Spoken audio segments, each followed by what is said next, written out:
Mr. Stephen A. Smith, this is a work of art, man. I just want to be very clear. I have deeply enjoyed this, and I'm a fan, man. Point blank. I got to ask you this question. When you hit send on this book to send to the publishers, did you say everything that you wanted to say? I wouldn't say that. There's a lot of things that, I couldn't say everything that I wanted to say because the book would still be, I'd still be writing it. Yeah. Crying out loud. I mean, there's a lifetime of experiences and there's a lot more that I could have said, but I think that what I did write encapsulated essentially what I endured throughout my life from a general macro perspective, and that brought it home. There's obviously details. I couldn't, basically put down every single detail that I went through. I mean, I wrote 90,000 words, and they had planned on 78,000 words. They didn't know if I was going to do that, so I had to cut like 12,000 words out of it.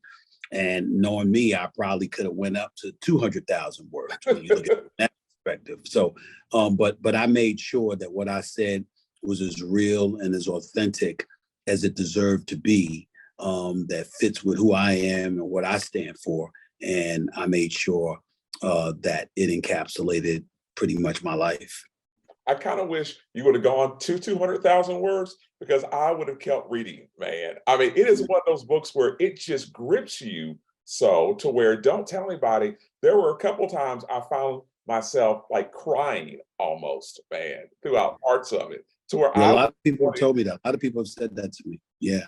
Yeah, I wanted to throw the book. Honestly, at one point in time, I was going, man, God, can you please turn around for Stephen? And of course, God has. I got to ask you a question just on that alone, man. Your faith is strong. How did you bounce back from the loss of your brother when it came to your faith, man? Because that was gripping in the book, man. Well, everything, I mean, God has a funny way of doing things, and sometimes it's not so funny, but it's right on point. And, regardless of the trials and tribulations that I endured, to have the greatest mother that I think anybody could have ever had is one element. 4 older sisters, people in my life. You saw some of the names in the book: the Harold Funny Kids, the Robert Devons, the Mr. Heinzman at Winston-Salem State, the Maryland Roseboroughs, the Clarence Big House Gaines. The list just goes on and on and on. And then in my career, it's Mike Bruton, it's Leon Carter, it's Gary Howard, it's, so many different people that have helped me along the way, black and white, Kevin Whitmer, Mr. Robert Rosenthal, and just so many names that I can enunciate and never stop because they've all played such a pivotal role in my life. People think that angels are just floating from heaven and they come down and they bless your life. Well, that's spiritually, but in the physical form, there's people that standing by your side all the time, and you never realize how profound they are in your life until moments arrive, and they're there. And there are people in my life. It could be my sister Carmen. It could be my sister Sumatra. It could be, my boys. It could be anybody. And you just turn around and you're going through struggling moments, and then you look at them and they give you a look, or they'll say something, or they'll do something that uplift you and it nudges you to an elevated level. And you never realized it was going to have that kind of impact in your life, but it does. And so you can never underestimate the power of our Heavenly Father and the kind of things and the kind of people that He puts around you solely for the express purpose of them being there for you in moments that truly, truly count.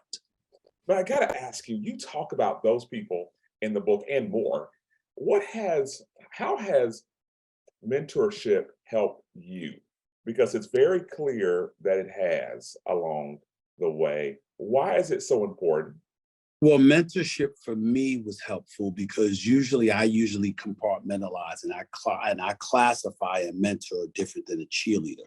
When I think about a mentor, I think about somebody that's connected to the industry or to an avenue that you aspire to go down. and they're able to be a guiding influence in your life because they've been there, they're experienced, they're knowledgeable, and they're able to direct you appropriately so you can avoid some of those minefields and whatever abyss or minefield that you find yourself falling into, they're there to uplift you. Whereas a cheerleader is there to really, really inspire you, to uplift you, to cheer you on and to motivate you and to propel you to new heights. Where my blessings have truly come in to play is that most of my mentors have been cheerleaders. Wow. And usually with people, you're finding you're categorizing them differently. But in my case, those same people who were experienced and knowledgeable and able to provide me with the level of guidance and tutelage that I needed were also some of my biggest cheerleaders. Yeah. That really invested in me emotionally and spiritually and personally. And because they did that for me, Pastor A.R. Bernard at the Christian Cultural Center is a prime example of that in New York City. He's a great, great guy. Well, people don't realize I've known him for nearly 30 years. Wow. And Pastor Bernard is somebody that I'm not one of those guys. Do I believe in the Lord? Yes. But do I walk around wearing my religion on my sleeve? No, because as he's lamented on several occasions, you got a ways to go. You're getting there, but you're a work in progress. And he's absolutely right. But when you talk about my love for an individual where no one's God, no one. But when you talk about a man that is a man of God, that has such a profound level of love and respect for me and always treats me that way, it's incredibly humbling in a way that's really, really difficult to explain. There are times, for example, where I find myself, I might cuss, I might use a word I shouldn't use, I might think something, and I'll catch myself because I'm thinking about Pastor Bernard. Really? And I'm thinking about what would he say? How would he feel? And you know, it's beautiful because when you have people like that in your life, when you think about a parent, for example, isn't that what they truly, truly want? They want to guide you, they want to tutor you, but in the end, what they want to know is that when you're far away from them, you still hear their voice in your ear before you make certain decisions. It forces you and compels you to think about things.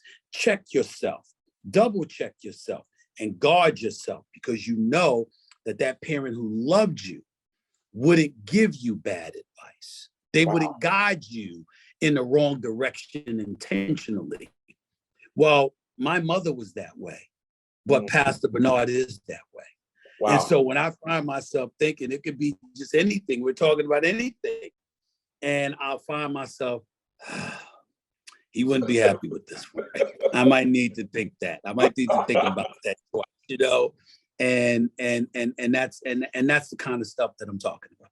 Man, I gotta tell you, throughout the book, you taught me how to be a better journalist. I mean, I mean, literally, the stories throughout it just made me better just as a person. So I'm asking this question out of just deep respect.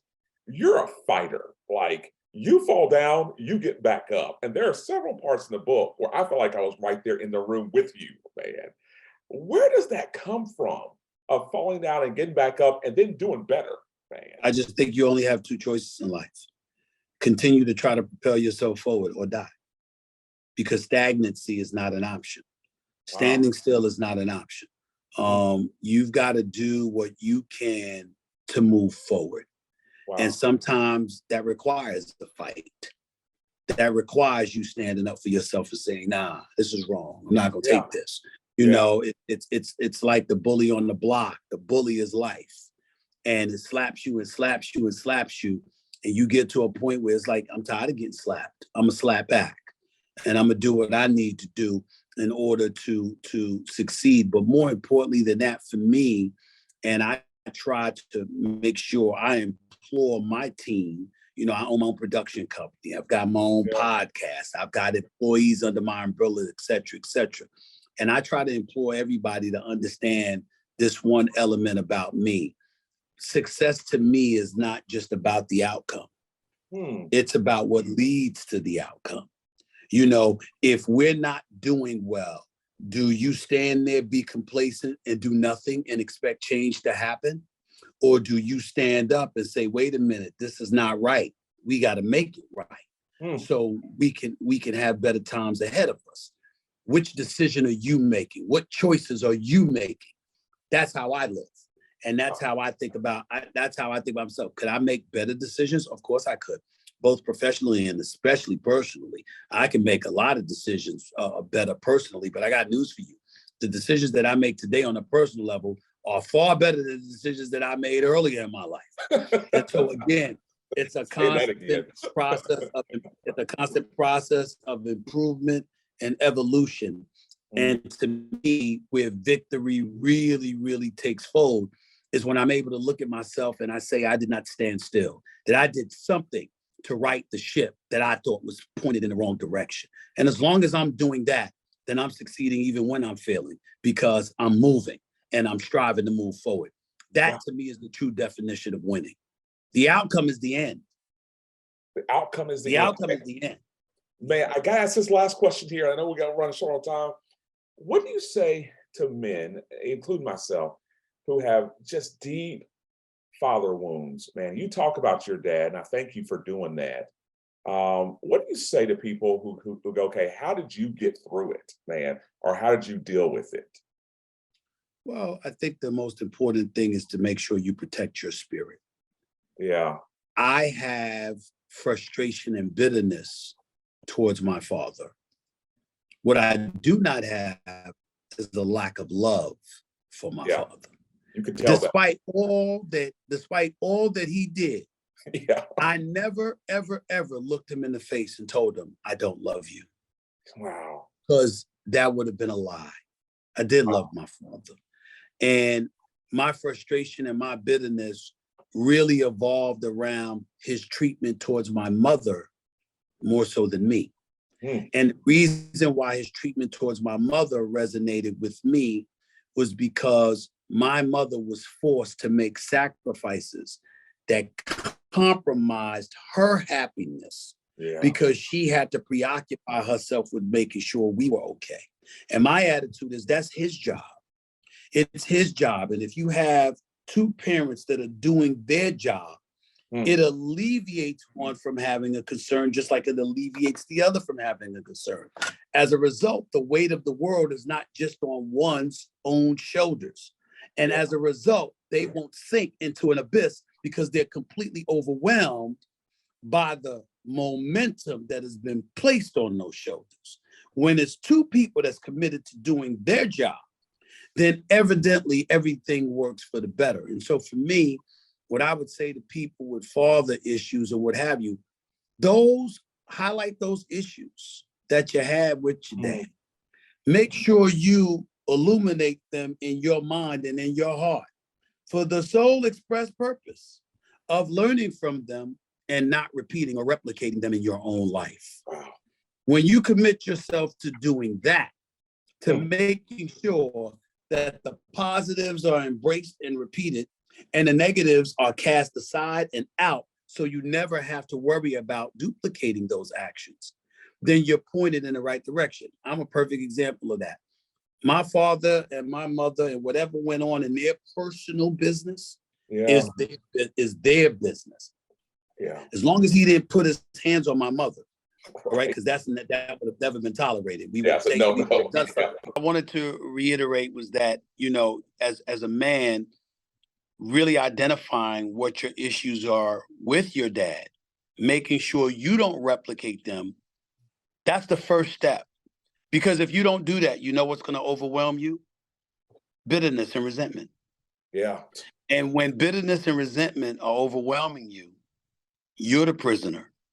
You're the one losing. See, what I did was tell my story. I told my story in terms of what transpired. I didn't tell it as if to imply I'm still living with it. I let that go a long time ago. But when my mother passed away in 2017, and then my father followed up passing away in 2018, when I eulogized my father, and I highlighted that in the book Straight Shooter, it was to do what the book was intended to do, to celebrate my mother because she wasn't celebrated enough. Yeah. But when I celebrated her, and I'll tell this story to your folks for the purposes of this interview. When I celebrated an hour before the funeral, I called Pastor Bernard, my father's funeral. I called Pastor Bernard. And I said to Pastor Bernard, I'm going through this because this is what this man did to my father, to my mother. And the feelings that I have and what have you, it's kind of bitter. I got a lot that I want to say. And am I wrong? Because my family was very nervous was what I was going to say when I decided to eulogize it. And Pastor Bernard said, you're not wrong. Speak your truth. But in the process of doing so, and he deferred me to the book of Matthew. And he said, in the process of doing so, remember forgiveness. Remember empathy. He said, you can tell your truth and have that too. Wow. And when he said that, I said, okay. And so when I eulogized my mother, I eulogized my father, I'm sorry, I brought up my mother. And I talked about she didn't know a thing about sports. I work for ESPN. I'm a popular dude. Everybody knows me, blah, blah, blah. And my mother said EPS and whatever it is, I don't know. That's what she said. She had no clue. I said she knew nothing about sports. But you know something? She knew what a fastball was. She knew what a no-hitter was.